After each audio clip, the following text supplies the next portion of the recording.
If you just go to aspireleaders.org, our website, you can apply from there. So as you can see here, the application will close on March 15th. So we encourage you to apply at least by then. Applying earlier does have a few benefits because we do this program sort of in a rolling basis, at least for the first few stages. From here, when you click apply now, it will take you right into the landing page for the application itself. In order to submit an application, you'll just need to create an account with us. So just click on there, and you put your name, you put in an email address that you have access to, because if you do make it through the entire program into the finals, that is going to be the email address that we use to contact you for all of these opportunities. So make sure this is an email address that you'll be able to have access to for at least a year. Create a password that has at least 8 characters to 1 symbol. So that could be like a question mark or exclamation points. At least 1 letter, at least 1 number. And this will sort of tell you whether it's strong enough, like looks like mine is for now. We recommend that you read the privacy policy. And once you've gone through that, you can just click here to accept it, to sign up for an account to apply. So I created an account. I will be getting an email in a few seconds. You might have heard like a ping. It's me getting an email confirming that I created an account, probably asking me to verify the email, which I will do later. So now you're on the actual application here. There's just a general marketing policy. Again, we're required to put this in because we do collect your information and we won't, be spamming you with all kinds of marketing materials or anything like that.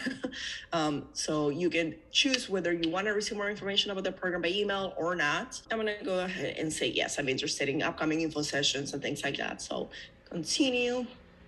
Now here I am on the actual application. You can just click right away, start an application.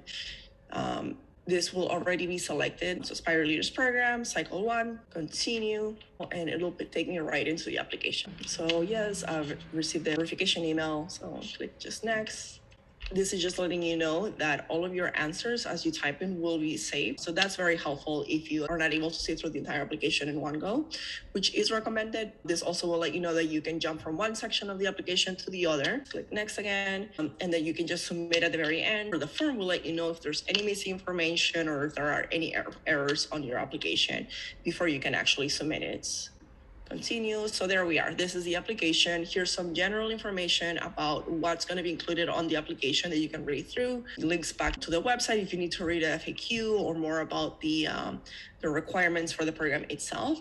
And here you'll see that there are several sections of the program. So I'll very briefly just go over what each one of these are. So personal, as you can imagine, it's just your personal information, your name, date of birth, gender, where you're from, where you were born, your address, phone number that we can use to contact you, etc. Then there's the background section where we really try to get a sense of who you are a little bit deeper, right? Like, what are you studying? What are you hoping for? Do you have like social media or LinkedIn that we can visit to get to know you a little better? And we also ask you just a little bit about your family composition, whether your parents attended university or like what kind of level of education they attained.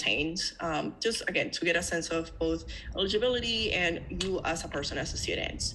The next section, it's the growth mindset. Here is more of I would say like a personality section where there are no right or wrong answers on this section. We're just trying to get to know you, and that's okay. Like some will be very introverted, some will be very extroverted. That's totally fine. We just want to get a sense of like where in the scale do you fall. The next section is program details.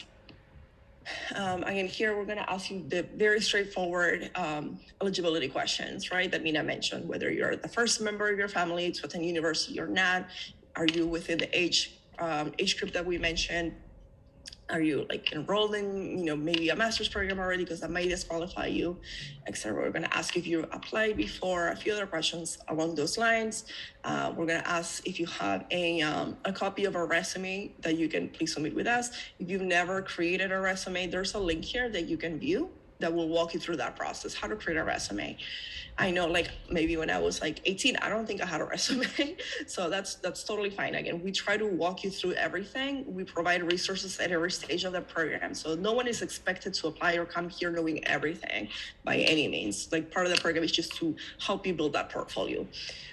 So Now, I know that many times students will have like some special circumstances. What I mean by that is maybe your father did attend university, graduated, was an engineer, but maybe you lost him at a young age, right? So that had an impact in your life. So technically on paper, one of your parents did go to university and completed a degree, but because you didn't really grow up with that parent, that could still qualify you actually for the program. So if you have any circumstances like that you want to, share with us that you think, is worth for us to know, I would go ahead and say include it here. It's an optional section. You can just submit like a few, lines or like a paragraph if you need to.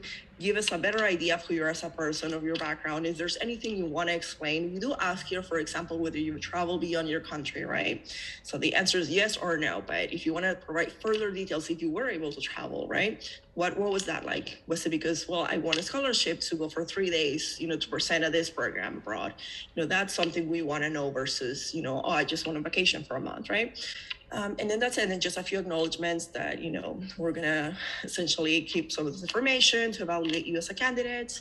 And once you've completed all of these sections up here that we went through, you can just go ahead and click submit at the very top here. If you miss any questions, it'll let you know, and it will take you right back to the section that you need to go back and revise or that you need to answer.